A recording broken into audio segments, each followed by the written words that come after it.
Good day everyone! My name is Andre Rose Palmera, currently in my 4th year, taking Bachelor of Science in Psychology. And today I will discuss my 5 proposed amendments and additions sa 10 APA ethical principles used in psychology.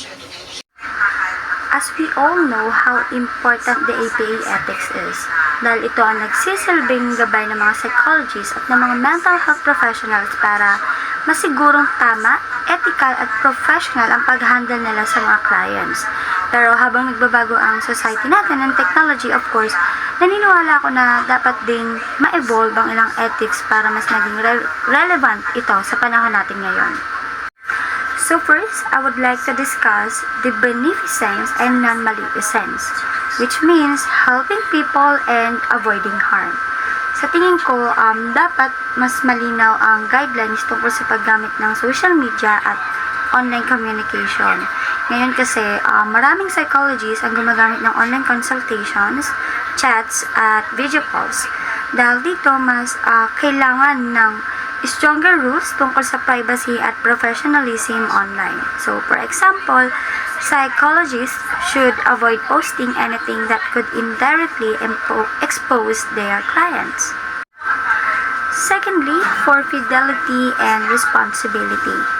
I propose na dapat may regular mental health check-ups din ang mga psychologists mismo, since sila ang tumutulong sa mga mental and emotional problems ng ibang tao. Importante rin na mentally and emotionally healthy sila.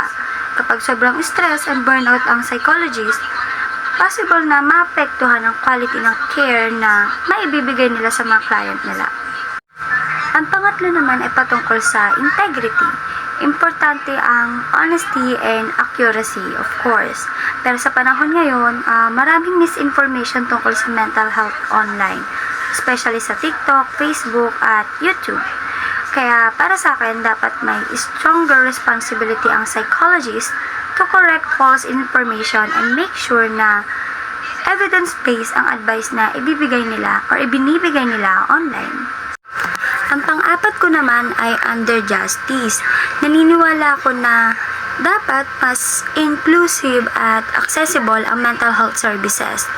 Sa Pilipinas, dito sa atin, marami pa rin taong hindi nakakakuha ng proper mental health support dahil sa financial problems, discrimination, or stigma.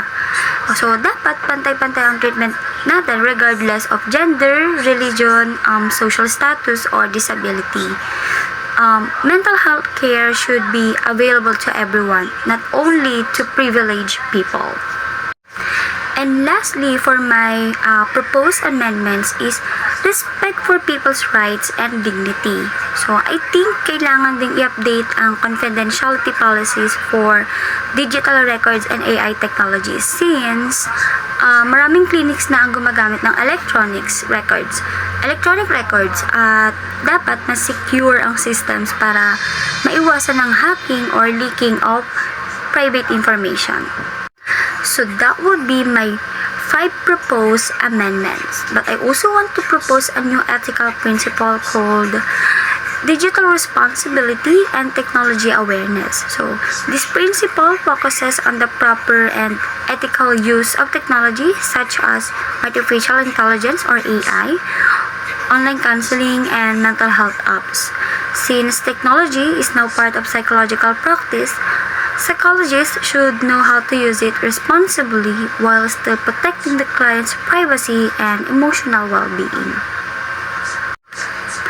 Another addition that I would like to propose is the community mental health responsibility. Hindi lang dapat individual clients ang focus ng psychologists. Dapat tumutulong din sila sa pag-educate ng communities tungkol sa mental health awareness.